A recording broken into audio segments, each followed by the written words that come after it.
요한복음 14장. 너희는 이 일로 당황하지 마라. 너희는 하나님을 믿지 않느냐? 그렇다면 또한 나를 믿어라. 내 아버지 집에는 너희를 위해 예비된 방이 많이 있다. 그렇지 않으면 내가 너희 방을 마련하러 간다고 말했겠느냐? 내가 가서 너희 방을 마련하면 다시 와서 너희를 데려다가 내가 사는 곳에 너희도 같이 살게 하겠다. 너희는 내가 가는 길을 이미 알고 있다. 도마가 말했다. 주님, 저희는 주님이 어디로 가시는지 알지 못합니다. 그런데 어떻게 우리가 그 길을 안다고 생각하십니까? 예수께서 말씀하셨다. 내가 길이요 진리요 생명이다. 나를 떠나서는 그 누구도 아버지께 갈 수 없다. 너희가 정말로 나를 안다면 내 아버지도 알게 될 것이다.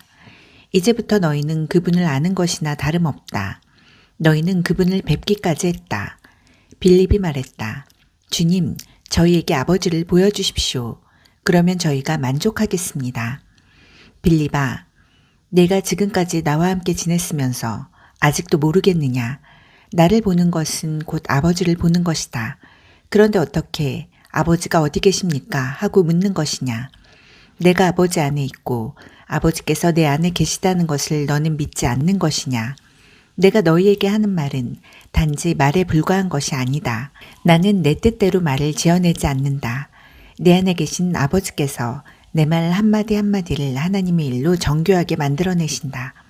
내가 아버지 안에 있고 내 아버지께서 내 안에 계시다고 한 내 말을 믿어라. 믿지 못하겠거든 너희 눈으로 본 이 일이라도 믿어라. 나를 신뢰하는 사람은 내가 하는 일을 할 뿐 아니라 더 큰 일도 하게 될 것이다. 내가 아버지께로 가서 내가 한 것과 똑같은 일을 너희도 하게 할 것이기 때문이다. 너희는 기대해도 좋다. 이제부터 내가 누구이며 내가 무슨 일을 하는지 너희가 믿고 무엇이든지 구하면 내가 다 이루어 주겠다. 그리하여 아들 안에서 아버지가 어떤 분이신지 훤히 드러나게 하겠다. 정말이다. 너희가 무엇이든지 이 방법대로 구하면 내가 다 이루어 주겠다. 너희가 나를 사랑하면 내 말대로 행하여 너희의 사랑을 나타내 보여라. 내가 아버지께 말씀드려 너희에게 또 다른 친구이신 성령을 보내시게 하겠다. 그분은 너희와 영원히 함께 계실 것이다. 친구이신 그분은 진리의 성령이시다. 하나님을 모르는 세상은 그분을 알아보는 눈도 없고 무엇을 찾아야 할지도 모르기 때문에 그분을 맞아들이지 못한다. 그러나 너희는 이미 그분을 알고 있다. 그분이 지금까지 너희와 함께 계셨고 앞으로도 너희 안에 계실 것이기 때문이다. 나는 너희를 고아로 버려두지 않겠다. 내가 다시 오겠다. 이제 잠시 후면 세상은 더 이상 나를 보지 못하겠지만 너희는 나를 보게 될 것이다. 내가 살아있고 너희도 살아날 것이기 때문이다.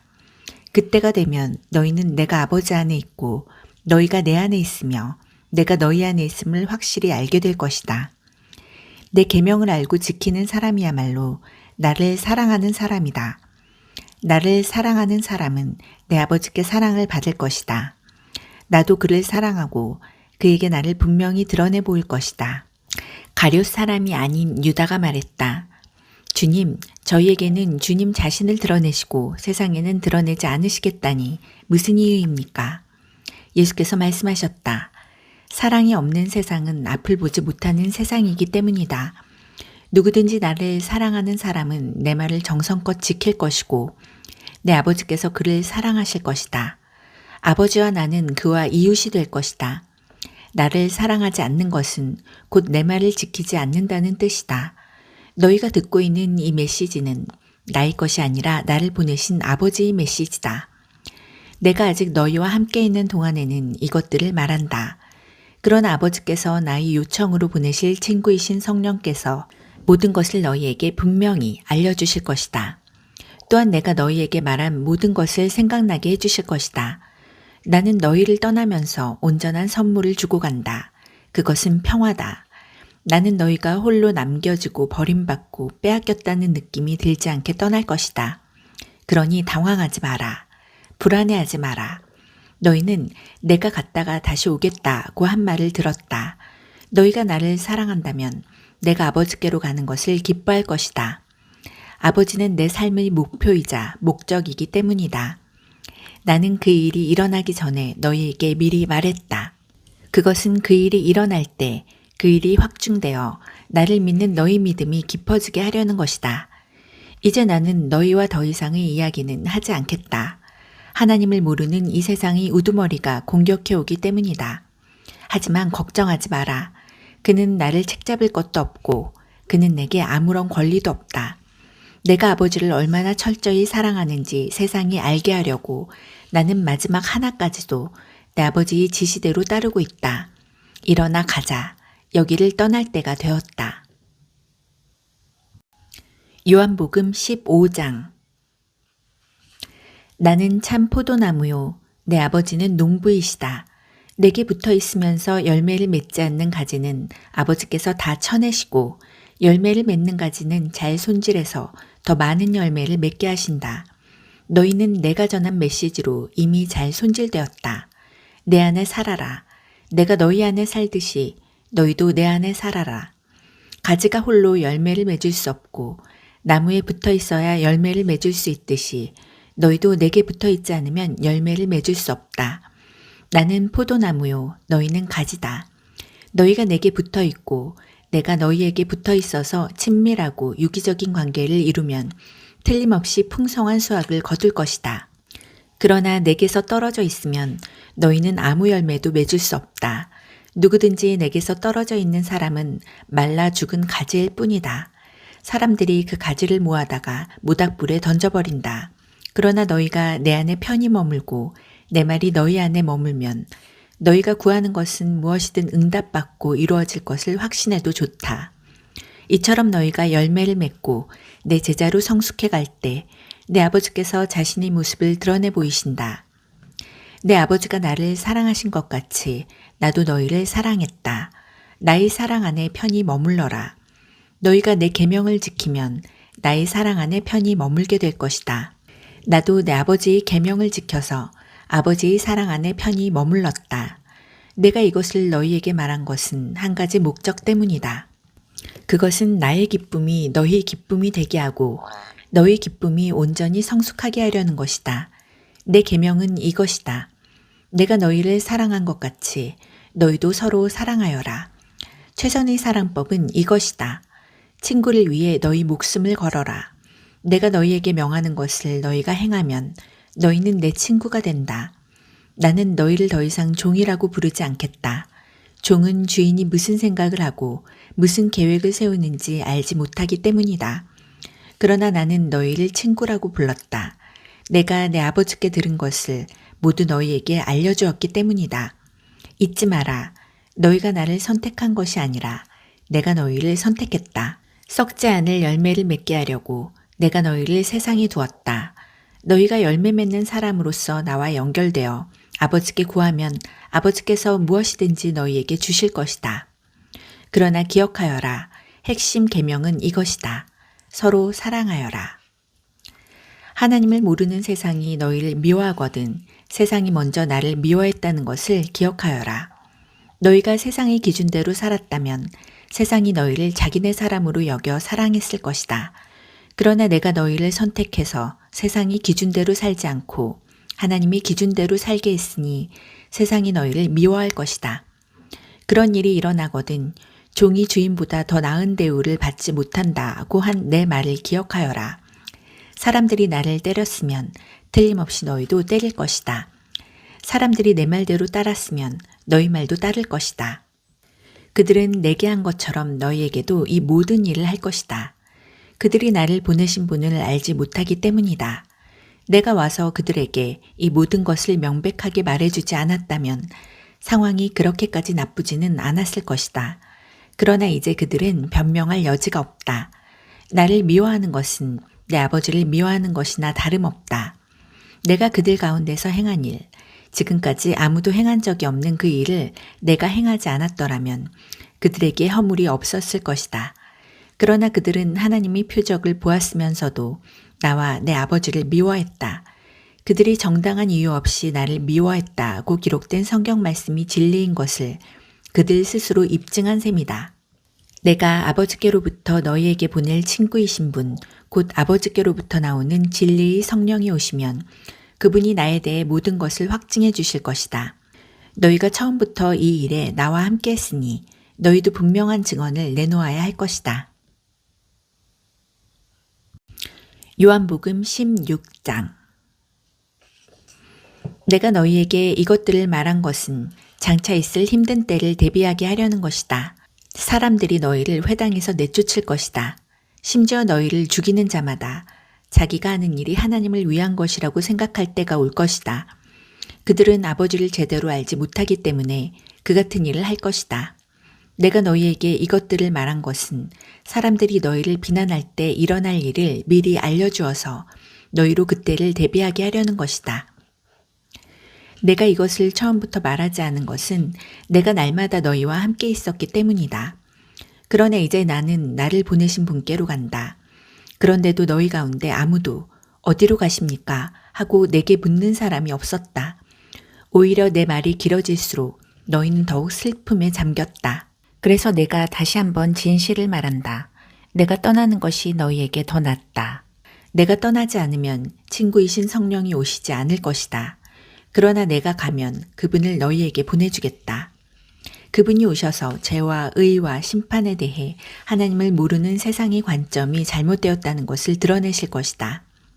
그들의 근본 죄는 나를 믿지 않는 것이고 의는 그들이 볼 수도 없고 통제할 수도 없는 영역인 나와 아버지가 함께 있는 하늘에서 오는 것이며 심판은 하나님을 모르는 이 세상 통치자가 재판에 붙여져 유죄 판결을 받으면서 시행된다는 것을 그분이 너희에게 보이실 것이다.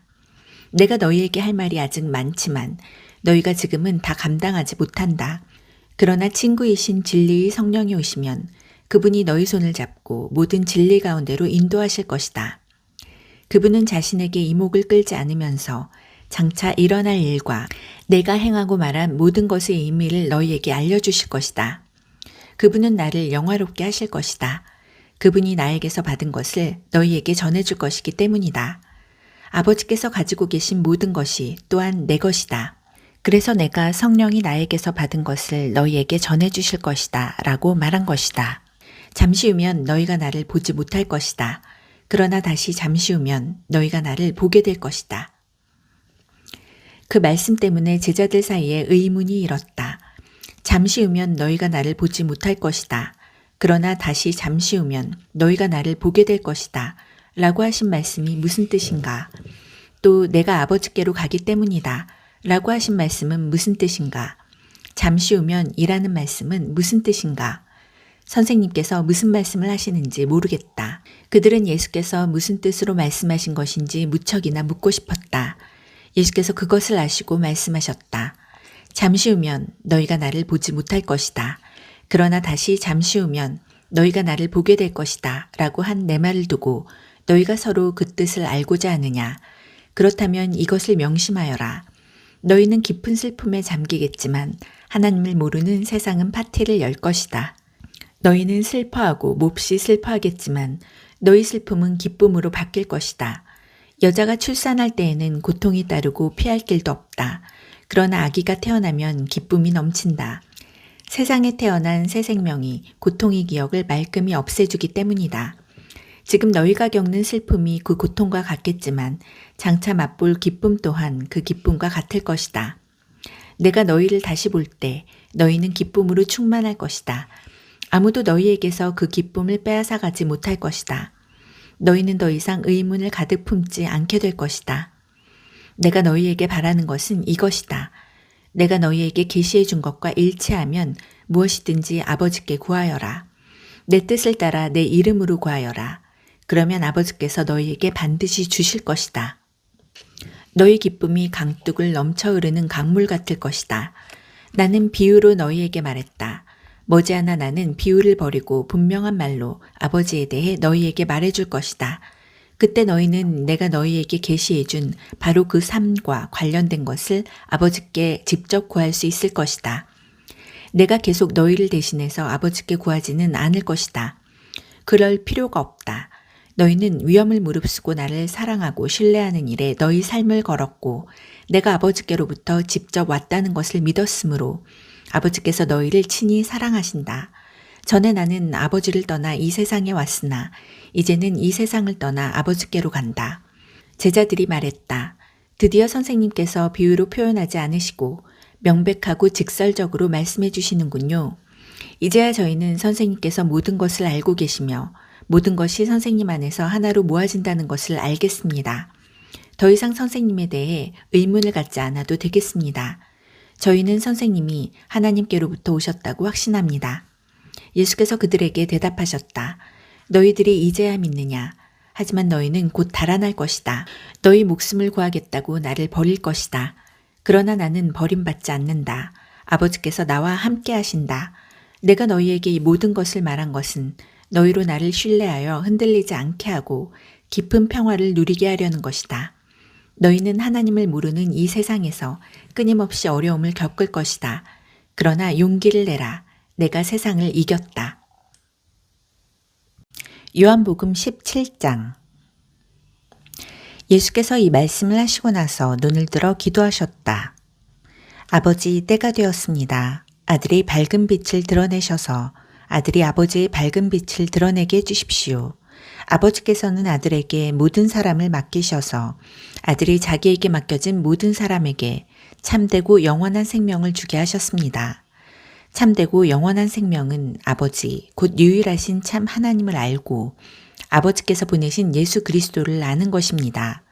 나는 아버지께서 내게 하라고 명하신 일을 하나도 빠뜨리지 않고 완수하여 이 땅에서 아버지를 영화롭게 했습니다. 그러니 아버지, 이번에는 아버지의 빛, 이 세상이 존재하기 전에 내가 아버지 앞에서 누리던 그 빛으로 나를 영화롭게 해주십시오. 나는 아버지께서 내게 주신 모든 사람에게 아버지의 성품을 자세히 말해 주었습니다. 그들은 본래 아버지의 사람들이었는데 아버지께서 내게 주셨습니다. 그들은 아버지께서 말씀하신 것을 지금까지 행했습니다. 이제 그들은 모든 의심의 그림자를 넘어 아버지께서 내게 주신 모든 것이 아버지께로부터 직접 왔다는 것을 알고 있습니다. 아버지께서 내게 주신 메시지를 내가 그들에게 주었고 그들은 메시지를 받아들여 내가 아버지께로부터 왔다는 것을 확신했습니다. 나는 그들을 위해 기도합니다. 하나님을 거부하는 세상을 위해서가 아니라 아버지께서 내게 주신 사람들을 위해 기도합니다. 그들은 당연히 아버지의 사람들이기 때문입니다. 나의 모든 것이 아버지의 것이고 아버지의 것이 다 내 것입니다. 그리고 내 생명이 그들 안에서 드러나고 있습니다. 나는 더 이상 세상의 모습을 드러내지 않을 것입니다. 그러나 내가 아버지께 돌아가도 그들은 이 세상에 머물러 있을 것입니다. 거룩하신 아버지, 아버지께서 나를 통해 선물로 주신 이 생명을 그들이 추구할 때 그들을 지켜주셔서 아버지와 내가 한마음 한뜻인 것처럼 그들도 한마음 한뜻이 되게 해주십시오. 나는 그들과 함께 있는 동안 아버지께서 나를 통해 주신 생명을 추구하게 하려고 그들을 지켰습니다. 잠도 자지 않고 그들을 보호했습니다. 그들 가운데 한 사람도 잃지 않았습니다. 다만 멸망하기로 작정하고 배반한 사람만 예외가 되었습니다. 그 예외의 사람은 성경의 근거를 입증하기 위해서였습니다. 이제 나는 아버지께 돌아갑니다. 내가 세상이 듣는 자리에서 이 말씀을 드리는 것은 내 사람들로 하여금 내 기쁨이 그들 안에서 충만해지는 것을 경험하게 하려는 것입니다. 내가 그들에게 아버지의 말씀을 주었는데 하나님을 모르는 세상은 그것 때문에 그들을 미워했습니다.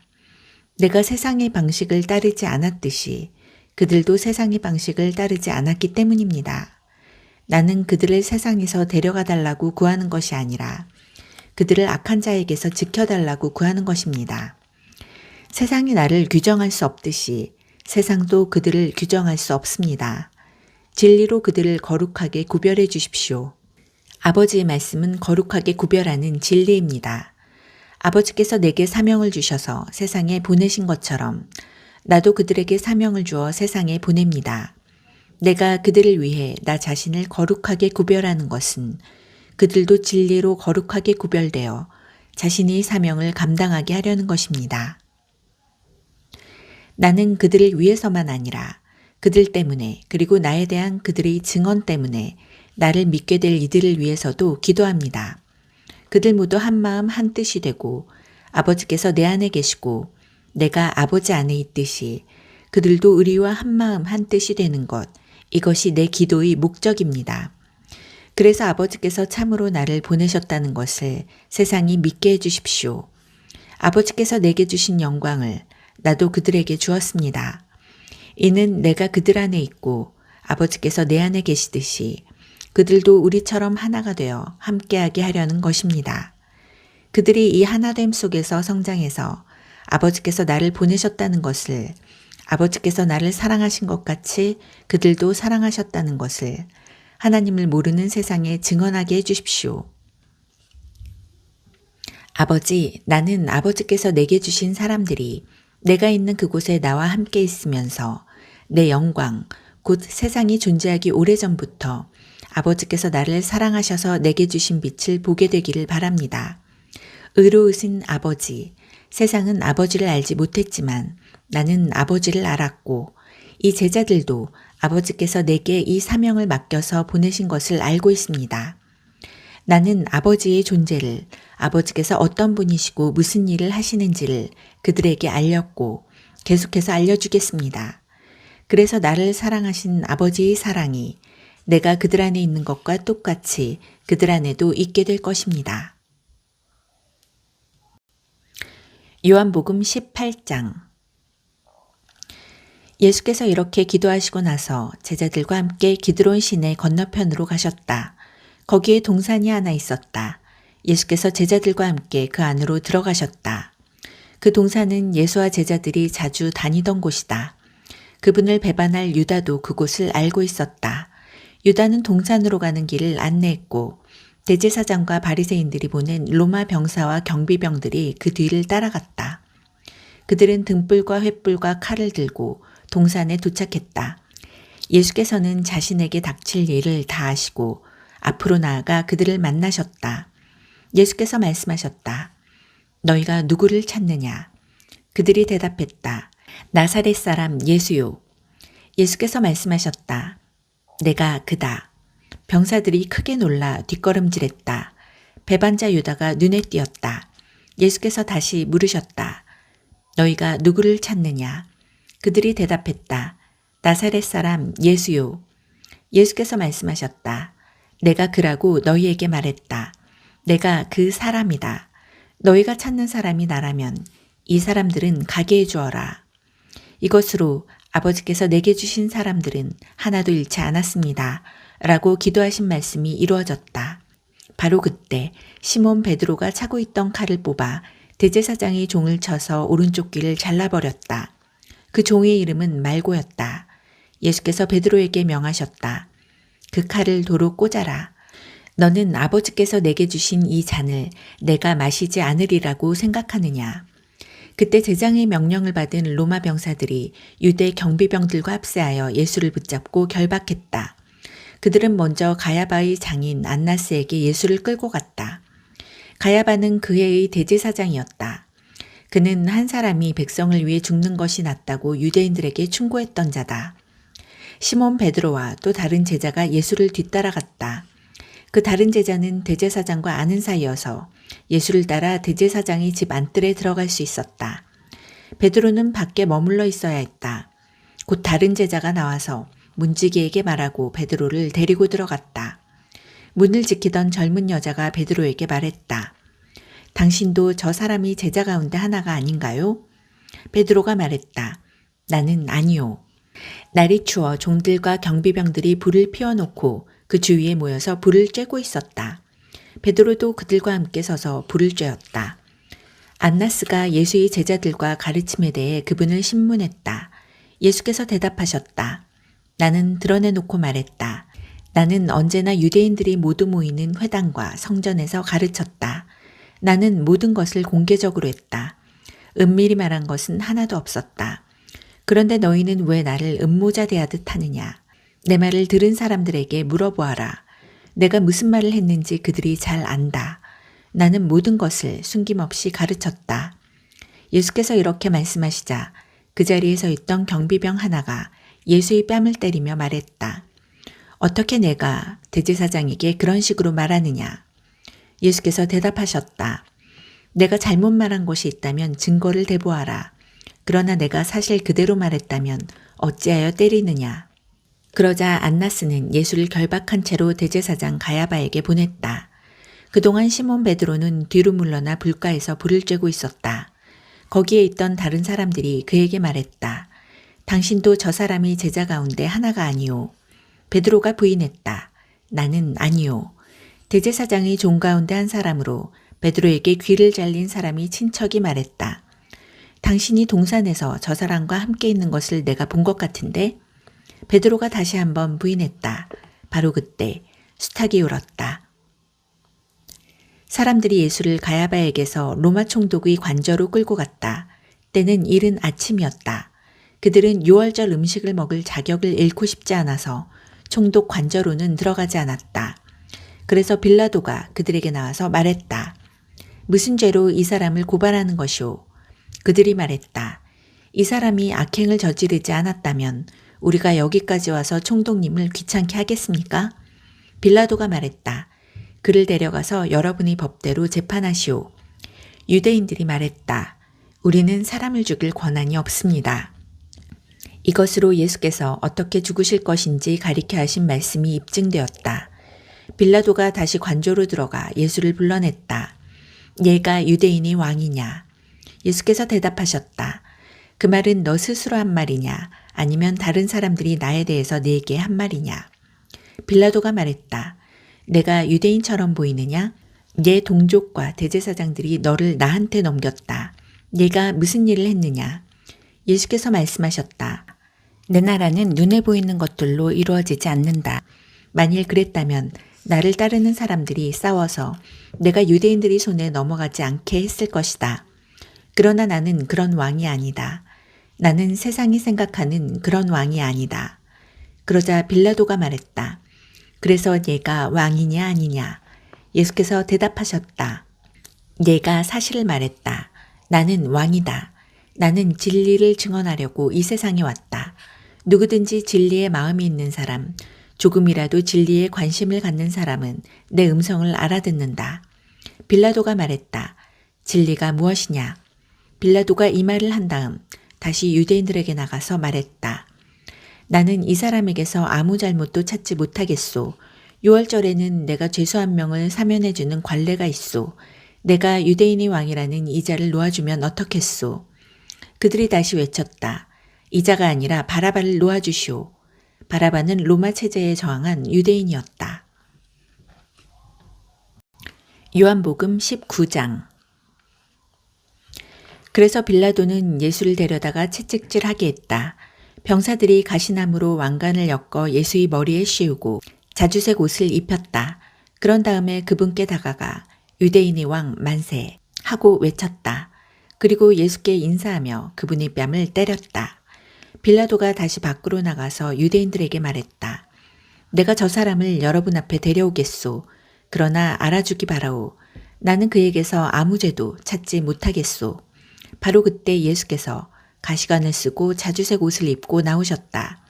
빌라도가 말했다. 보시오, 이 사람이오.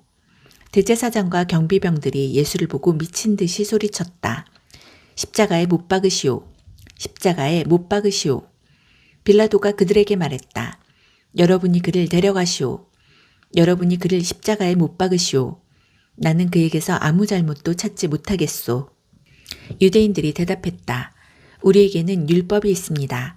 그 율법에 따르면 그는 죽어 마땅합니다. 자기가 하나님의 아들이라고 했기 때문입니다. 빌라도는 이 말을 듣고 더욱 두려웠다. 그는 다시 관저로 들어가 예수께 말했다. 얘가 어디서 왔느냐? 예수께서 아무 대답도 하지 않으셨다. 빌라도가 말했다. 말하지 않을 작정이냐? 나는 너를 풀어줄 권한도 있고 십자가에 못 박을 권한도 있다는 것을 모르느냐? 예수께서 말씀하셨다.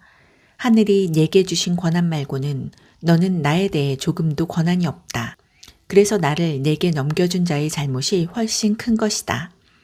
빌라도는 이 말을 듣고서 예수를 사면하려고 최선을 다했다. 그러나 유대인들이 외치는 소리에 그의 말은 묻혀버리고 말았다. 이 사람을 놓아주면 총독님은 황제의 친구가 아닙니다.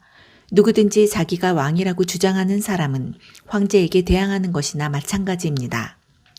빌라도는 이 말을 듣고서 예수를 데리고 나갔다. 그는 포장된 뜰, 히브리 말로 가바다이라는 곳의 재판석에 앉았다. 그날은 6월절 예배일이었고 시간은 낮 12시였다. 빌라도가 유대인들에게 말했다. 여기 여러분이 왕이 있소. 그들이 다시 외쳤다. 그를 죽이시오. 죽이시오. 그를 십자가에 못 박으시오. 빌라도가 말했다. 여러분이 왕을 십자가에 못 박으라는 말이오? 대제사장들이 대답했다. 우리에게 왕은 황제뿐이오. 빌라도는 잠자코 그들의 요구를 들어주었다. 그는 예수를 십자가에 못 박도록 넘겨주었다. 그들이 예수를 끌고 갔다. 예수께서 십자가를 지시고 해골 언덕, 히브리 말로 골고다이라는 곳으로 가셨다. 거기서 그들은 예수를 십자가에 못 박고 다른 두 사람도 예수를 가운데 두고 양옆에 못 박았다. 빌라도가 팻말을 써서 십자가에 달게 했다. 팻말에는 이렇게 쓰여 있었다. 나사렛 사람 예수, 유대인의 왕. 예수께서 십자가에 못 박히신 곳은 도성에서 아주 가까운 곳이었기 때문에 많은 유대인들이 그 팻말을 읽었다. 팻말은 히브리 말과 라틴 말, 그리스 말로 쓰여 있었다. 유대 대제사장들이 이 일을 제기하며 빌라도에게 말했다. 유대인의 왕이라고 쓰지 마십시오. 자칭 유대인의 왕이라고 고쳐주십시오. 빌라도가 말했다. 나는 쓸 것을 썼소. 로마 병사들이 예수를 십자가에 못 박고 나서 그분이 옷가지를 가져다가 네 몫으로 나누어 각자 한 몫씩 가졌다. 하지만 그분의 겉옷은 이음매 없이 통으로 짠 것이었다. 병사들이 서로 말했다. 저 옷은 찢지 말고 제비를 뽑아 누가 차지하나 보자. 이로써 그들이 내 옷을 나누었고 내 겉옷을 두고 제비를 뽑았다고 한 성경 말씀이 확증되었다. 병사들이 성경 말씀을 이룬 것이다. 병사들이 자기네 입속을 챙기는 동안에 예수의 어머니와 이모와 글로바의 아내 마리아와 막달라 마리아는 십자가 아래에 서 있었다. 예수께서 자기 어머니와 그 곁에 서 있는 사랑하는 제자를 보시고 어머니에게 말씀하셨다. 여자여, 이 사람이 어머니의 아들입니다. 그런 다음 그 제자에게 말씀하셨다. 이분이 내 어머니이시다. 그 순간부터 그 제자는 그녀를 자기 어머니로 모셨다. 예수께서 모든 일이 다 이루어진 것을 아시고 성경 말씀을 이루시려고 내가 목마르다 하고 말씀하셨다. 그 곁에 신 포도주가 담긴 병이 있었다. 어떤 사람이 손뭉치를 신 포도주에 적셔서 창 끝에 달아올려 그분의 입에 갖다 대었다. 예수께서 신 포도주를 드시고 말씀하셨다. 됐다. 다 이루었다. 예수께서 고개를 숙이고 숨을 거두셨다. 그날은 안식일을 준비하는 날이었다.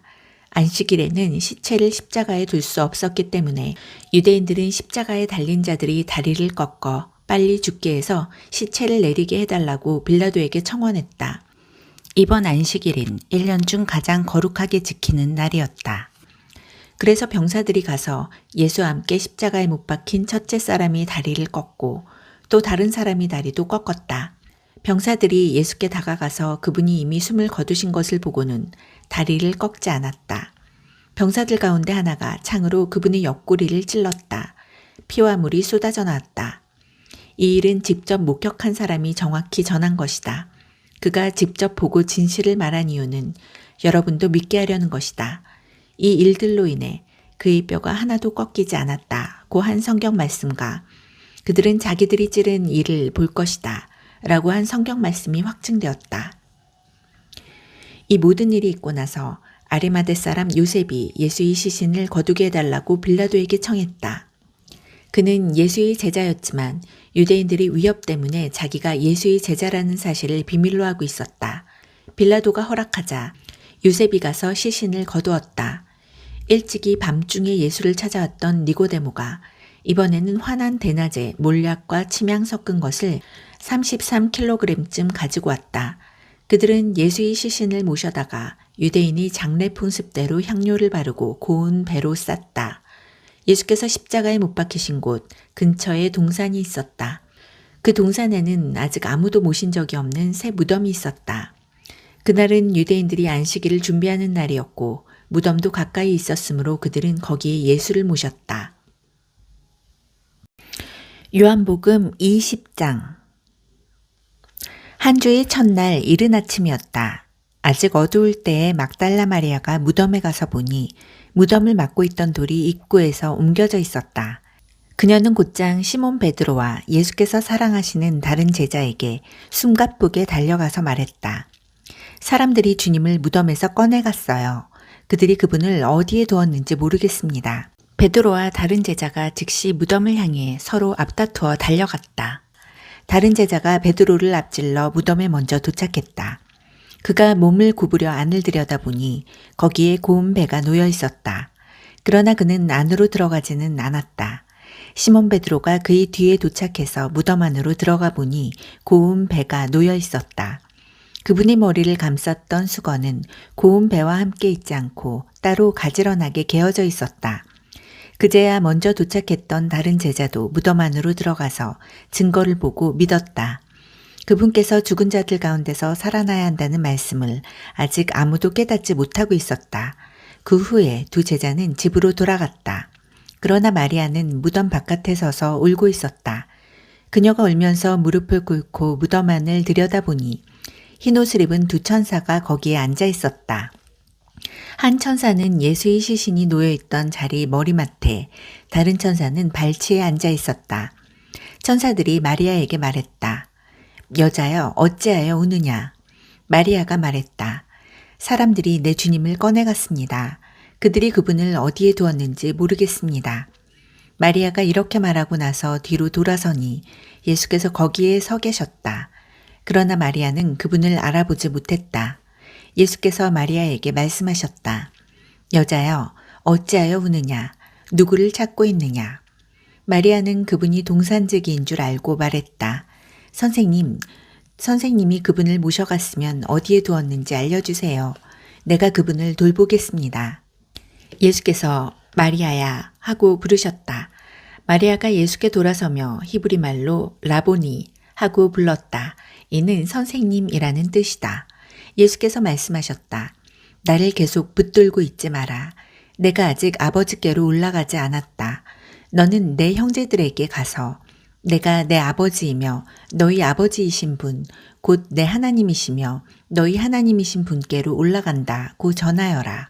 막달라 마리아가 제자들에게 가서 소식을 전했다. 내가 주님을 배웠어요. 마리아는 예수께서 자기에게 말씀하신 모든 것을 그들에게 알렸다. 그날 해질녘에 제자들이 모였으나 그들은 유대인들이 무서워 집에 있는 문이란 문은 다 닫아 걸고 있었다. 예수께서 들어오셔서 그들 가운데 서서 말씀하셨다. 너희에게 평안이 있기를. 그러고 나서 자기 두 손과 옆구리를 제자들에게 보여주셨다. 제자들은 자기 눈으로 주님을 뵙고는 기쁨을 가누지 못했다. 예수께서 다시 한번 인사하셨다. 너희에게 평안이 있기를. 아버지께서 나를 보내신 것처럼 나도 너희를 보낸다. 예수께서 이 말씀을 하시고 나서 숨을 깊이 들이쉬었다가 그들에게 내쉬며 말씀하셨다. 성령을 받아라. 너희가 다른 사람이 죄를 용서하면 그 죄가 영원히 사라질 것이다. 너희가 죄를 용서하지 않으면 그 죄를 가지고 무엇을 하려느냐. 그러나 12제자 가운데 한 사람으로 간혹 쌍둥이라고 불리는 도마는 예수께서 오셨을 때 그 자리에 없었다. 다른 제자들이 그에게 말했다. 우리가 주님을 보았소. 그러나 도마는 이렇게 말했다. 내가 그분 손에 난 못자국을 보고 그 못자국에 내 손가락을 넣어보고 그분의 옆구리에 내 손을 넣어보지 않고는 그 말을 믿지 않겠소. 여드레 후에 제자들이 다시 방에 모여 있었다. 이번에는 도마도 함께 있었다. 예수께서 잠긴 문들을 지나 들어오셔서 그들 가운데 서서 말씀하셨다. 너희에게 평안이 있기를. 그런 다음 예수께서 도마에게 주목하며 말씀하셨다. 내 손가락을 내 손에 대어보아라. 내 손을 내 옆구리에 넣어보아라. 의심하는 자가 되지 말고 믿는 자가 되어라. 도마가 말했다. 나의 주님, 나의 하나님. 예수께서 말씀하셨다. 너는 내 두 눈으로 보고 나서야 믿는구나. 보지 않고도 믿는 사람들에게는 더 큰 복이 기다리고 있다. 예수께서는 이 책에 기록된 것보다 훨씬 많은 표적을 베푸셔서 하나님을 계시해 주셨다. 이것을 기록한 이유는 예수께서 메시아이시며 하나님이 아들이심을 여러분으로 믿게 하고 그 믿음을 통해 예수께서 친히 계시해 주신 참되고 영원한 생명을 얻게 하려는 것이다. 요한복음 21장. 그 후에 예수께서 제자들에게 다시 나타나셨는데 이번에는 디베랴 바다 갈릴리 호수에서였다. 예수께서 나타나신 경위는 이렇다. 시몬 베드로, 쌍둥이라고도 하는 도마, 갈릴리 가나 출신의 나다나엘, 세베대의 두 아들, 그리고 다른 두 제자가 함께 있었다. 시몬 베드로가 말했다. 나는 고기 잡으러 가야겠다. 나머지 사람들도 우리도 함께 가겠다고 대답했다. 그들은 나가서 배를 탔다. 그날 밤 그들은 아무것도 잡지 못했다. 해가 뜰 무렵 예수께서 바닷가에 서 계셨으나 그들은 그분을 알아보지 못했다. 예수께서 그들에게 말씀하셨다. 좋은 아침이구나. 아침거리로 뭘 좀 잡았느냐? 그들이 대답했다. 못 잡았습니다. 예수께서 말씀하셨다. 그물을 배 오른쪽에 던지고 어떻게 되는지 보아라. 그들은 그 말씀대로 했다. 순식간에 수많은 고기가 그물에 걸려들었다. 힘이 딸려서 그물을 끌어올리지 못할 정도였다. 그때 예수께서 사랑하시는 제자가 베드로에게 말했다. 주님이시다. 시몬 베드로가 그분이 주님이신 것을 알고는 일하느라 벗어놓았던 옷을 급히 챙겨 입고 바다로 뛰어들었다. 다른 제자들은 배를 탄 채로 고기가 가득 든 그물을 끌고 나왔다. 그들은 육지에서 90m 정도밖에 떨어지지 않은 곳에 나가 있었다. 그들이 배에서 내리고 보니 숯불이 지펴져 있고 그 위에 물고기와 빵이 익고 있었다. 예수께서 말씀하셨다. 너희가 방금 잡은 물고기를 몇 마리 가져오너라. 시몬 베드로가 다른 제자들과 힘을 합쳐 그물을 바닷가로 끌어올렸는데 큰 물고기가 153마리나 되었다. 그렇게 많은 물고기가 들었는데도 그물이 찢어지지 않았다. 예수께서 말씀하셨다. 아침 식사가 준비됐다. 제자들 가운데 당신은 누구십니까? 하고 감히 묻는 사람이 없었다. 그들은 그분이 주님이신 것을 알고 있었다. 예수께서 빵을 들어 그들에게 주시고 물고기도 그들에게 주셨다. 예수께서 죽은 자들 가운데서 살아나신 뒤에 제자들에게 살아있는 모습을 보이신 것은 이번이 세 번째였다. 아침 식사 후에 예수께서 시몬 베드로에게 말씀하셨다. 요한의 아들 시몬아, 얘가 이 사람들보다 나를 더 사랑하느냐? 예 주님, 제가 주님을 사랑하는 줄을 주님이 아십니다. 예수께서 말씀하셨다. 내 어린 양들을 먹여라. 그런 다음 예수께서 두 번째로 물으셨다. 요한의 아들 시몬아, 얘가 나를 사랑하느냐? 예 주님, 제가 주님을 사랑하는 줄을 주님이 아십니다. 예수께서 말씀하셨다. 내 양들을 돌보아라. 예수께서 세 번째로 물으셨다. 요한의 아들 시몬아, 네가 나를 사랑하느냐? 예수께서 네가 나를 사랑하느냐 하고 세 번째 물으시니 베드로는 근심이 되었다. 주님, 주님은 모르시는 것이 없습니다.